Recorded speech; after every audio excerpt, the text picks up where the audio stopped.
Class 7 के बच्चों का विद्यालय द्वारा चलाई जा रही ऑनलाइन क्लासों में स्वागत है।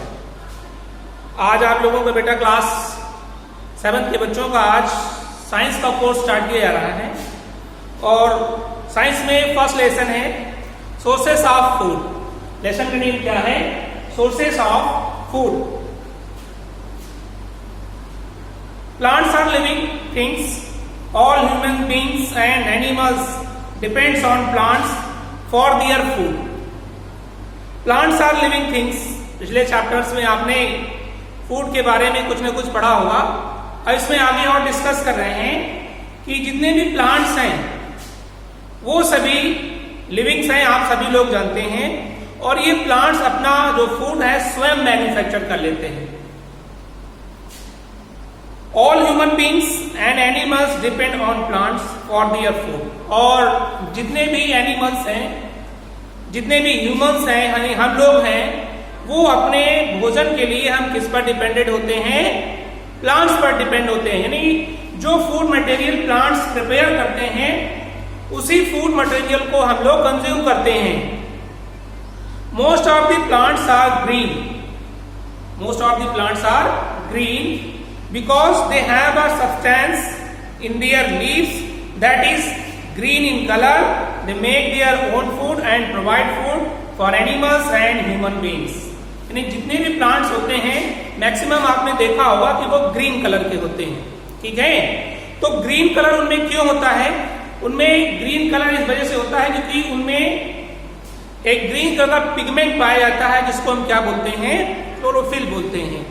और उसी क्लोरोफिल की हेल्प से by the process of photosynthesis वो अपना भोजन प्रिपेयर करते हैं और उस प्रिपेयर्ड भोजन को हम एनिमल्स और ह्यूमन बीइंग्स जो है एब्जॉर्ब करते हैं एज ए फूड मटेरियल्स के रूप में। In the process of sunlight green plants make their food with the help of water from the soil and carbon dioxide from the air, while some plants are not able to prepare their own food. लेकिन कुछ ऐसे भी plants हैं जो अपना food स्वयं prepare नहीं कर सकते।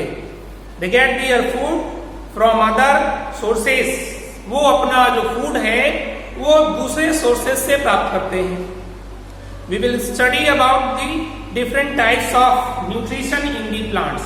यानी इस चैप्टर में हम प्लांट्स के डिफरेंट न्यूट्रिशंस के बारे में ये इस चैप्टर में डिस्कस किया गया है। चैप्टर स्टार्ट करते हैं।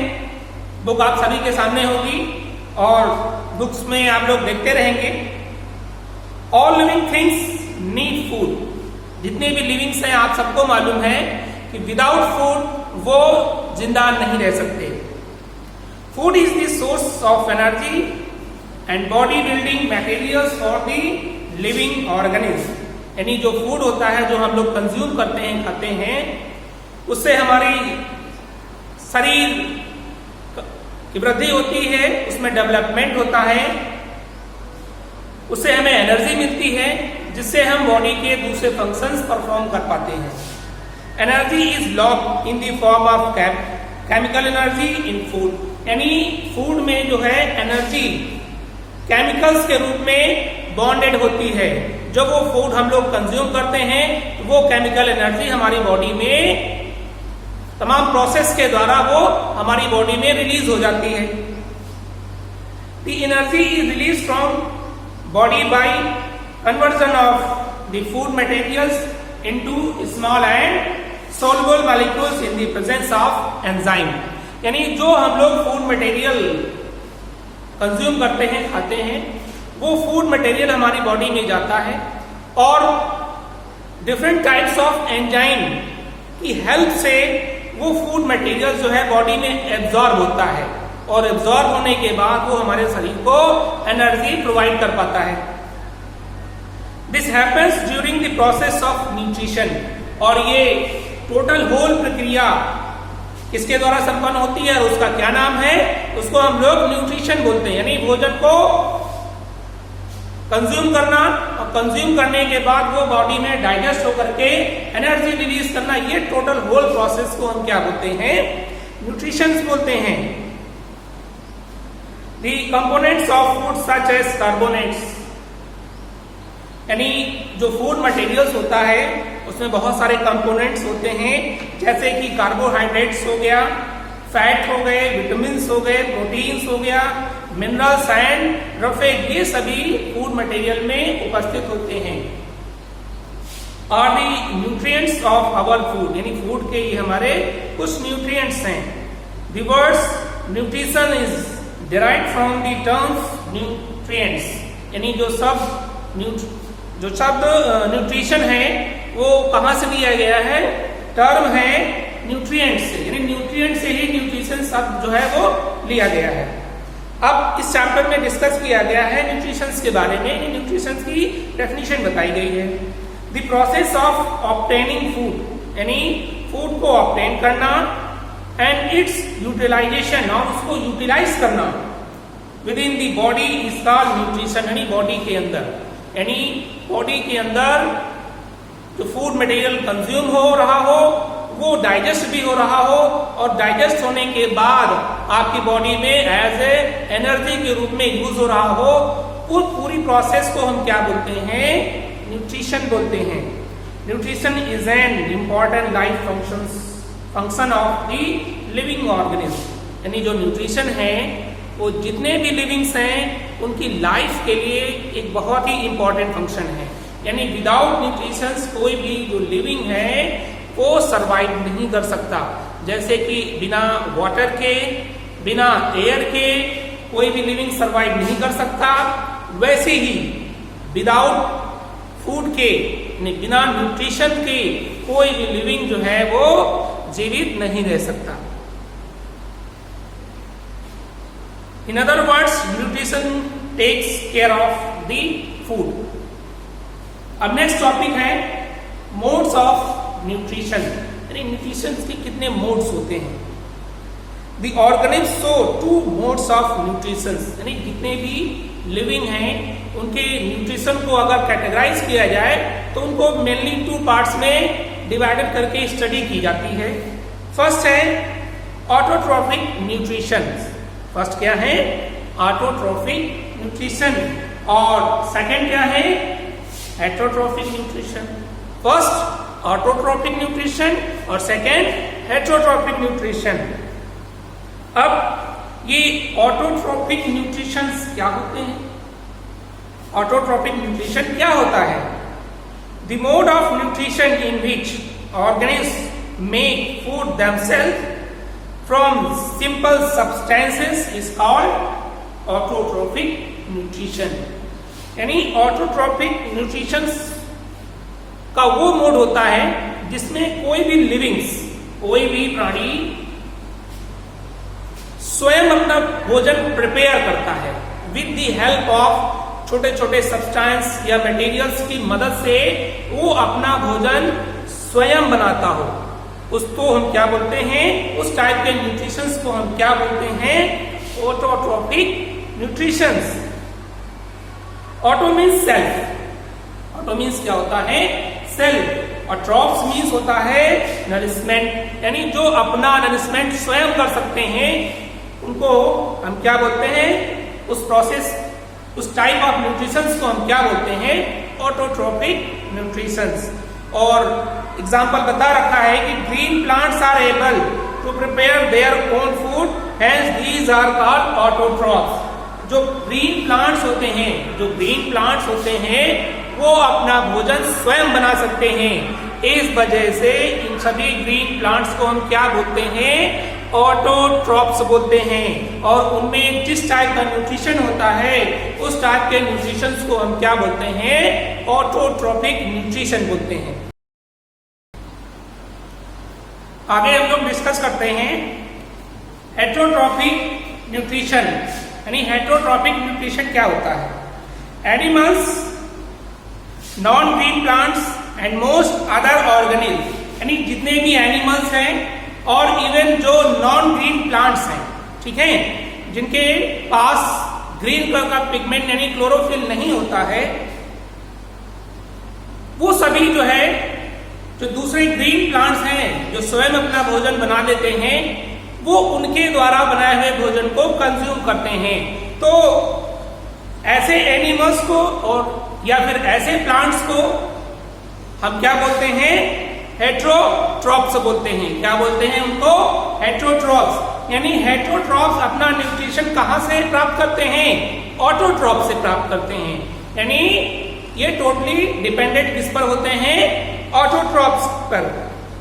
तो क्योंकि शब्द हेट्रो का मीन्स होता है अदर्स, हेट्रो मीन्स होता है अदर्स, यानी वो अपना जो न्यूट्रिशन है, भोजन है, उसके लिए किस पर डिपेंडेंट होते हैं? वो अदर लिविंग्स पर डिपेंडेंट होते हैं। अब heterotrophs can be divided into 3 categories on the basis of their eating habits. यानी उनकी ईटिंग हैबिट्स को लेकर के उनको मेनली 3 पार्ट्स में डिवाइडेड किया गया है स्टडी के लिए। फर्स्ट पार्ट है हर्बीवोर्स। हर्बीवोर्स क्या होते हैं? यानी हेट्रोट्रॉप्स को स्टडी के लिए 3 कैटेगरी में रखा गया। तो फर्स्ट क्या है? Herbivores. Animals that eat plants, वो एनिमल्स जो प्लांट्स को खाते हैं। फॉर एग्जाम्पल काऊ हो गई, गोट, रैबिट और भी अदर लिविंग्स जो प्लांट्स को खाते हैं ओनली, उनको हम क्या बोलते हैं? हर्बीवोर्स बोलते हैं। नेक्स्ट है carnivores. Animals that eat the flesh of other animals, यानी वो एनिमल्स, वो लिविंग जो दूसरे एनिमल्स को खा करके, उनके मांस को खा करके जिंदा रहते हैं, यानी उनका भोजन दूसरों का मांस है। तो ऐसे एनिमल्स को, ऐसे लिविंग्स को हम क्या बोलते हैं? कॉर्निवोर्स। एग्जाम्पल के रूप में जैसे लायन हो गया, टाइगर हो गया, ये तो घास खाते नहीं, पेड़ पौधों को खाते नहीं, किसको खाते हैं? दूसरे जानवरों को मार कर खाते हैं। तो ये क्या है? कॉर्निवोर्स हैं। और नेक्स्ट पॉइंट है ओमनीवोर्स। ओमनीवोर्स क्या होते हैं? यानी जो प्लांट्स को भी खा रहे हैं और जो दूसरे एनिमल्स को भी खा रहे हैं। यानी जो हर्बीवोर्स को भी खाते हैं और हर्ब्स को भी खाते हैं और कॉर्निवोर्स को भी खाते हैं, ऐसे एनिमल्स को हम क्या बोलते हैं? ओमनीवोर्स। यानी ओमनीवोर्स प्लांट्स को भी और फ्लैश को भी, दोनों को खाते हैं। तो ऐसे लिविंग्स को हम क्या बोलते हैं? ओमनीवोर्स बोलते हैं। फॉर एग्जाम्पल जैसे कि मैन हो गया, क्रो हो गया, डॉग हो गया, ये सब क्या है? ओमनीवोर्स हैं। ये पेड़ पौधों को भी खाते हैं और मांस भी खाते हैं, तो इस वजह से इनको हम ओमनीवोर्स बोलते हैं। अब नेक्स्ट टॉपिक है, आगे स्टडी करते हैं न्यूट्रिशन इन प्लांट्स। प्लांट्स में किस प्रकार से न्यूट्रिशन होता है, मतलब जो प्लांट्स हैं वो अपना फूड किस प्रकार से प्रिपेयर करते हैं, इस चैप्टर में आगे हम स्टडी करेंगे। Green plants have the ability to prepare their own food. जैसे मैंने अभी आपको चैप्टर में डिस्कस किया कि ग्रीन प्लांट्स ही केवल अपना भोजन बना सकते हैं। The energy for preparing food is obtained from sunlight, और उनके फूड को बनाने के लिए जो एनर्जी की रिक्वायरमेंट होती है वो उनको सनलाइट से प्राप्त होती है। The process of synthesising food by the plants is called photosynthesis. यानी वो प्रोसेस जिसमें प्लांट्स सनलाइट की हेल्प से क्लोरोफिल में अपना भोजन प्रिपेयर करती है, स्वयं प्लांट्स की पत्तियां, तो इस टाइप की प्रोसेस को हम क्या बोलते हैं? फोटोसिंथेसिस। यानी फोटोसिंथेसिस वो प्रोसेस है जिस प्रोसेस के द्वारा कोई ग्रीन प्लांट अपना फूड मैन्युफैक्चर करता है, ठीक, अपना भोजन। इस चैप्टर में हम लोग आगे डिस्कस करते हैं फोटोसिंथेसिस। फोटोसिंथेसिस, फोटोसिंथेसिस क्या होती है, इस पैराग्राफ में, इस चैप्टर में आगे डिस्कस किया गया है। The synthesis of food in plants occur in leaves. यानी जो फोटोसिंथेसिस की प्रोसेस होती है वो कहां पर कंप्लीट होती है? पत्तियों, प्लांट्स की पत्तियों में, लीव्स में। Therefore, all the raw materials must reach there. इस वजह से ये जरूरी होता है कि फोटोसिंथेसिस के लिए जरूरी जो भी रॉ मटेरियल है वो उन पत्तियों तक पहुंचे। लीव्स और on the food factory of the plant, यानी लीव्स को हम प्लांट्स की फूड फैक्ट्री बोलते हैं, क्योंकि यहीं पर प्लांट्स के न्यूट्रिशन से संबंधित जो भी मटेरियल्स है वो वहां पहुंचता है और वहां पर फोटोसिंथेसिस की प्रोसेस कंप्लीट होने के बाद उसका फूड बनता है। The leaves of green plants have green pigment, यानी जितनी भी ग्रीन प्लांट्स होते हैं उनकी पत्तियों में एक ग्रीन कलर का पिगमेंट पाया जाता है। In some plants this green pigment में also be present in the stem and some other parts of the plant's body.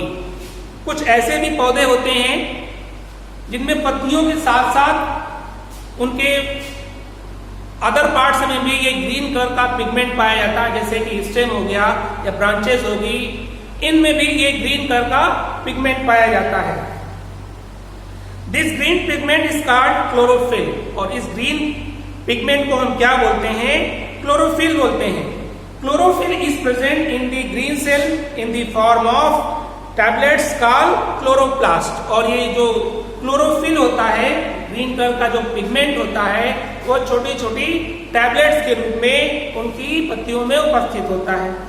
Green chlorophyll traps energy from sunlight, और ये जो ग्रीन क्लोरोफिल होता है वो क्या करता है कि जो सनलाइट की एनर्जी होता है, सनलाइट की जो एनर्जी होती है उसको पकड़ने का काम करता है। The water is absorb from the soil, यानी सॉइल से जो वाटर को एब्जॉर्ब होता है by the root hair present in the root, यानी जो रूट्स में छोटी छोटी हेयर लाइक स्ट्रक्चर्स होती हैं उनके द्वारा जो वाटर एब्जॉर्ब होता है। The water and minerals so absorbed are transported to other parts of the plant through the stem. यानी रूट्स के द्वारा जो वाटर और मिनरल्स एब्जॉर्ब होता है उसका ट्रांसपोर्टेशन स्टेम के द्वारा पत्तियों तक होता है। इसके द्वारा, स्टेम के द्वारा वो मटेरियल्स ट्रांसपोर्ट होकर के पत्तियों तक, उनके क्लोरोफिल तक पहुंच जाता है। एनर्जी फ्रॉम द सन, यानी जो सन की एनर्जी है, combines with water and carbon dioxide, वो क्या करती है? वाटर और कार्बन डाइऑक्साइड को कंबाइन करती है। क्या करती है? वाटर और कार्बन डाइऑक्साइड को कंबाइन करती है in the presence of chlorophyll, इसकी उपस्थिति में, क्लोरोफिल की उपस्थिति में, to form fruit, to form food, और जिससे कि उसका भोजन मैन्युफैक्चर हो जाता है प्लांट्स का। Sugar is the food products, और जो फूड प्रोडक्ट्स है वो क्या होता है? शुगर होता है। शुगर क्या होता है? प्लांट्स का फूड प्रोडक्ट्स होता है। There are small pores on the lower surface of leaf called stomata. अब आगे इसमें बता रहे हैं कि जो पत्तियां होती हैं उनकी निचली सरफेस पर छोटे छोटे पोर्स होते हैं, पोर्स लाइक स्ट्रक्चर होते हैं। उन पोर्स लाइक स्ट्रक्चर्स को हम क्या बोलते हैं? स्टोमेटा बोलते हैं। क्या बोलते हैं हम लोग? स्टोमेटा बोलते हैं। Carbon dioxide diffuses into the leaves through stomata, यानी जो एटमॉस्फेयर की कार्बन डाइऑक्साइड होती है वो इन्हीं स्टोमेटा के द्वारा पत्तियों के अंदर क्लोरोप्लास्ट तक पहुंच जाती है। The upper surface of the leaf has chloroplast so that more quantity of sunlight can be absorbed. Finally, the vein in a leaf bring the water needed for photosynthesis. और फाइनली क्या होता है? जो leaves की when होती हैं, जो leaves की वेन होती हैं वो क्या करती हैं? फोटोसिंथेसिस के लिए जो आवश्यक वाटर होता है उसको पहुंचा देती हैं। The oxygen produced during the reaction is released. The oxygen produced during the reaction is released. यानी इस रिएक्शंस के रिजल्टेंट ऑक्सीजन होती है वो रिलीज होती है इनटू दी एटमॉस्फेयर, यानी एटमॉस्फेयर में वो ऑक्सीजन जो है रिलीज हो जाती है थ्रू दी स्टोमेटा, यानी स्टोमेटा के द्वारा। यानी स्टोमेटा क्या काम करते हैं? कार्बन डाइऑक्साइड को एब्जॉर्ब करते हैं, और जब रिएक्शन कंप्लीट होती है तो जो ऑक्सीजन बनती है वो ऑक्सीजन इन्हीं स्टोमेटा के द्वारा एटमॉस्फेयर में दोबारा से रिलीज कर दी जाती है, छोड़ दी जाती है। Hence, photosynthesis helps to maintain a balance between oxygen and carbon dioxide in atmosphere. तो यानी फोटोसिंथेसिस प्रोसेस में आपने क्या देखा?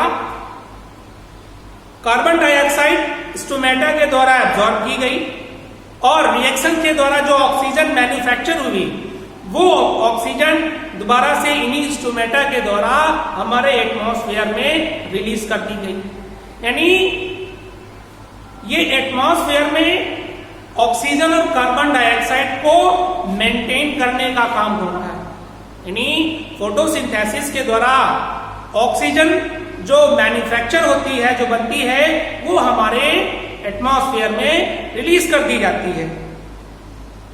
Photosynthesis is a process by which, यानी फोटोसिंथेसिस वो प्रक्रिया है जिसमें कि प्लांट्स प्रिपेयर देयर फूड, जिसमें से इसकी वजह से प्लांट्स अपना भोजन बनाते हैं with the help of water and carbon dioxide in the presence of chlorophyll.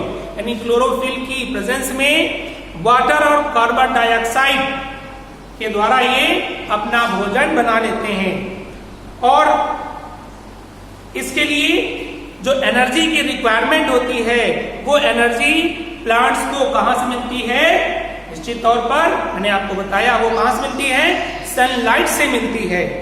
This process can be represented by the following chemical reaction. यानी जो प्रोसेस मैंने आपको बताई है उसको हम एक केमिकल रिएक्शंस के द्वारा भी बता सकते हैं। यानी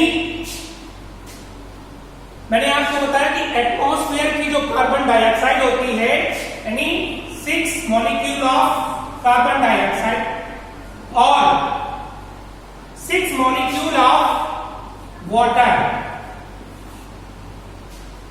रिएक्शन होती है in presence of chlorophyll, in presence of chlorophyll, ठीक है, with the help of sunlight.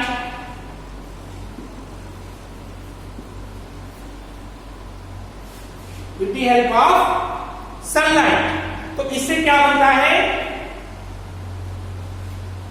C6H12O6, C6H12O6 और 6 मॉलिक्यूल ऑफ ऑक्सीजन। ये एक फोटोसिंथेसिस की केमिकल रिएक्शन आपको बता रखा है। 6 मॉलिक्यूल ऑफ कार्बन डाइऑक्साइड और 6 मॉलिक्यूल ऑफ वाटर क्लोरोफिल में in the help of sunlight process complete होती है और 1 मॉलिक्यूल ऑफ ग्लूकोज का मैन्युफैक्चर होता है और ऑक्सीजन एज ए प्रोडक्ट रूप में भी प्राप्त होती है जो दोबारा से एटमॉस्फेयर में स्टोमेटा के द्वारा रिलीज कर दी जाती है। यानी इस पूरी प्रोसेस को अगर हम ऐसे समझें दोबारा से कि प्लांट्स की जो रूट होती हैं, प्लांट्स की जो रूट होती हैं वो वाटर मिनरल और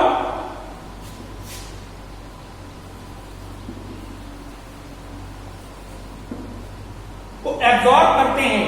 वो एब्जॉर्ब वाटर और मिनरल स्टेम के द्वारा, ब्रांचेस के द्वारा पत्तियों तक पहुंचता है और पत्तियों में जो क्लोरोफिल होता है वहां तक पहुंचता है। क्लोरोफिल में ये प्रोसेस कंप्लीट होती है, एटमॉस्फेयर की जो कार्बन डाइऑक्साइड होती है वो स्टोमेटा के द्वारा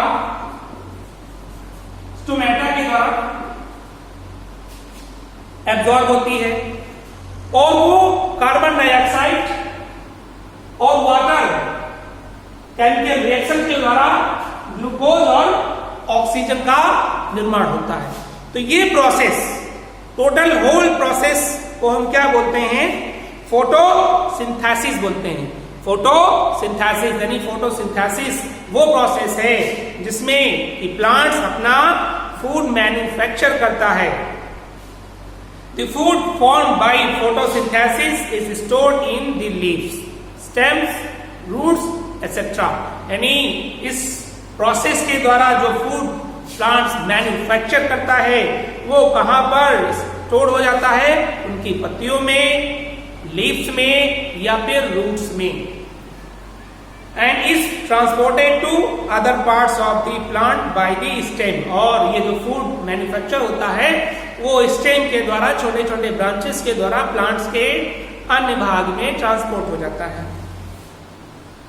There are some experiments to demonstrate the essential and products of photosynthesis.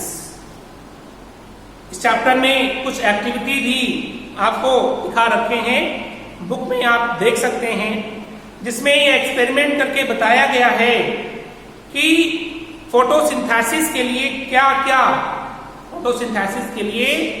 क्या रिक्वायरमेंट होती है और फोटोसिंथेसिस के रिजल्टेंट्स क्या क्या मटेरियल बनता है, वो कुछ एक्टिविटी के द्वारा आप लोगों को इस बुक में बता रखा है।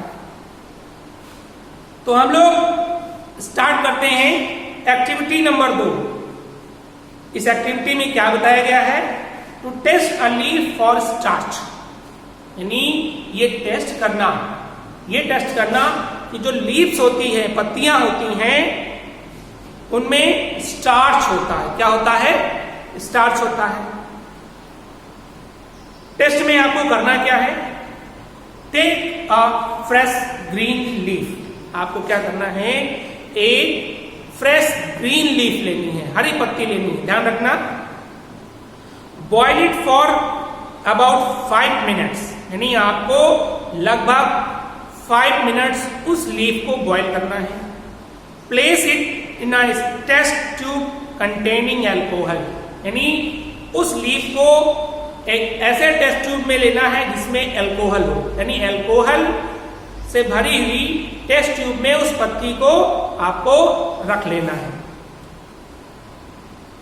Place the test tube in a beaker of water and burn the water gently to boil the alcohol. उस टेस्ट ट्यूब को आपको एक बीकर में रख देना है जिसमें वाटर हो और उसको धीरे धीरे आपको बॉयल करना है। क्या करना है? बॉयल करना है, जिससे कि वो जो अल्कोहल आपने टेस्ट ट्यूब में लिया था वो भी वार्म होने लगे, गर्म होने लगे। The alcohol will dissolve the chlorophyll.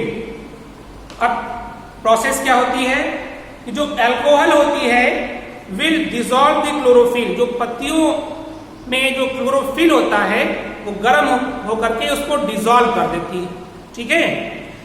And the leaf will lose its green colour, जिससे क्या होता है कि जो पत्ती जो ग्रीन कलर की होती है वो अपना ग्रीन कलर खो देती है।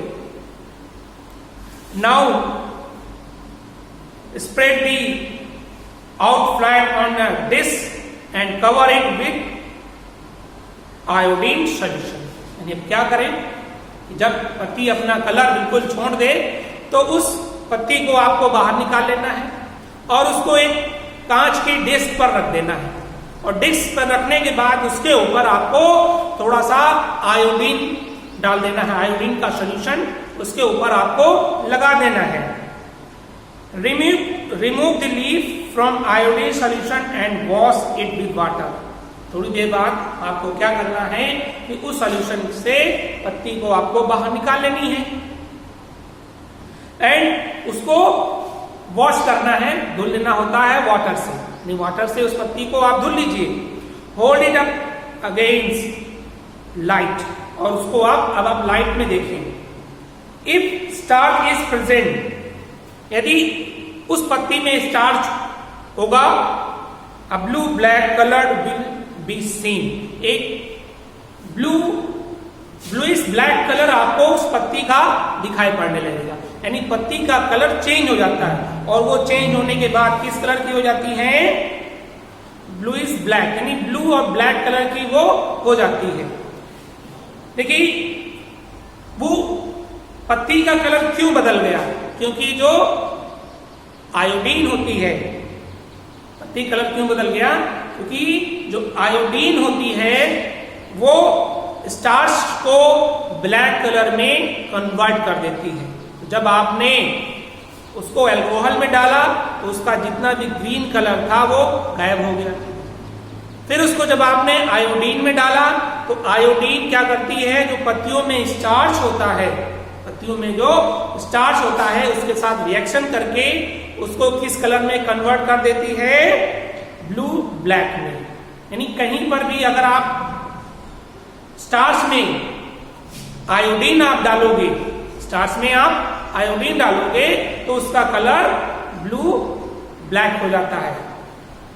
तो इससे हम इस एक्सपेरिमेंट से हमने क्या कंक्लूजन निकाला, हमने ये कंक्लूजन निकाला कि जो लीव्स होती हैं, जो पत्तियां होती हैं, उनमें स्टार्च होता है। क्या होता है, स्टार्च होता है। इस एक्टिविटी में यही टेस्ट करने के लिए बोला गया है। ये आपके बुक में दिखा भी रखा है कि एक बीकर है, बीकर में एक टेस्ट ट्यूब है और उसमें पत्ती रखी हुई है, इसमें वाटर भरा हुआ है और नीचे से इसको बॉईल किया जा रहा है। आप बुक में अच्छे से देख सकते हैं। तो इस टेस्ट से हमने क्या कंक्लूजन निकाला कि लीव्स में स्टार्च होता है। अब नेक्स्ट एक्टिविटी है activity number 2, to show that light is essential for photosynthesis. यानी ये बताना कि फोटोसिंथेसिस के लिए लाइट जरूरी है। बिना लाइट के प्लांट्स में फोटोसिंथेसिस की प्रोसेस नहीं कंप्लीट होगी। फोटोसिंथेसिस प्रोसेस के लिए सनलाइट का होना कंपलसरी है। ये आपको इस एक्टिविटी में टेस्ट करके बताया गया है। Keep a green potted plant in a dark room for more than 24 hours. यानी आपको क्या करना है कि एक ग्रीन कलर की एक लीव्स को लेनी है और ऐसे प्लांट्स की लीव्स को लेनी है जो लगभग 24 घंटे से उसको अंधेरे में रखा गया हो। क्या हो, ऐसी पत्ती यानी जो 24 घंटे से सनलाइट के संपर्क में ना आई हो, ऐसे प्लांट्स की आपको लीव्स को लेना है। Starch from the leaves moves to the storage organs in darkness, leaving behind starch free leaves। यानी हम ऐसा क्यों करते हैं कि ऐसे पत्ती को लेते हैं जो 24 घंटे से अंधेरे में रही हो। जब कोई पत्ती 24 घंटे से अंधेरे में रही होगी तो निश्चित तौर पर उसको सनलाइट नहीं मिली, इसका मतलब उसमें फोटोसिंथेसिस की प्रोसेस नहीं हुई होगी, तो उसमें जो भी स्टार्च है वो मैन्युफैक्चर नहीं हुआ होगा नया, और जो पुराना स्टार्च होगा वो टोटली यूज्ड हो चुका होगा। ठीक है, तो ऐसी पत्तियों में स्टार्च जो है वो उपस्थित नहीं होगा। This is called destarching of leaves of a plants. यानी 24 घंटे अंधेरे में रख करके उसके अंदर जो भी स्टार्च है उसको पूरी तरह से रिमूव कर देना, इस प्रोसेस को हम क्या बोलते हैं, डिस्टार्चिंग। यानी पहले लीव्स को हम डिस्टार्च करते हैं, उसमें जो उपस्थित स्टार्च है उसको खत्म करते हैं। While keeping the plant in dark, stick strips of blank paper to a leaf। यानी जिस समय हम उस पत्ती को अंधेरे से निकालते हैं, उस पत्ती में एक टेप लगा देते हैं ब्लैक कलर का, जिससे कि सनलाइट उसमें उस कुछ एरिया में ना पड़े। Now bring the plant in sunlight for a few hours. अब क्या करें, उस प्लांट्स को आप अंधेरे से निकाल करके सनलाइट में रख दें, उजाले में। Take the strip leaves and one another leaf from the plant. अब आप क्या करें, उसको आप सनलाइट में रख दें। Remove the strips, bleach the two leaves by boiling and placing them in alcohol. अब क्या करें, जिस पत्ती में आपने टिप लगा दिया था, टेप लगा दिया था, उस पत्ती के टेप को आप निकाल दीजिए और निकालने के बाद उस पत्ती को और उस प्लांट्स की दूसरी पत्ती को आप तोड़ लीजिए। तोड़ने के बाद उसको आप अल्कोहल में डाल करके बॉइल करिए। Place the bleached leaves in a dish with dilute iodine solution. यानी अल्कोहल में डाल करके बॉइल करने के बाद उन दोनों पत्तियों को आप किसी कांच की डिश पर रख करके उसमें आप आयोडीन डालिए दोनों में। The leaves turn blue black except for the portion of the leaves which was under the sticks. यानी अब आप देखते हैं कि पत्ती के उस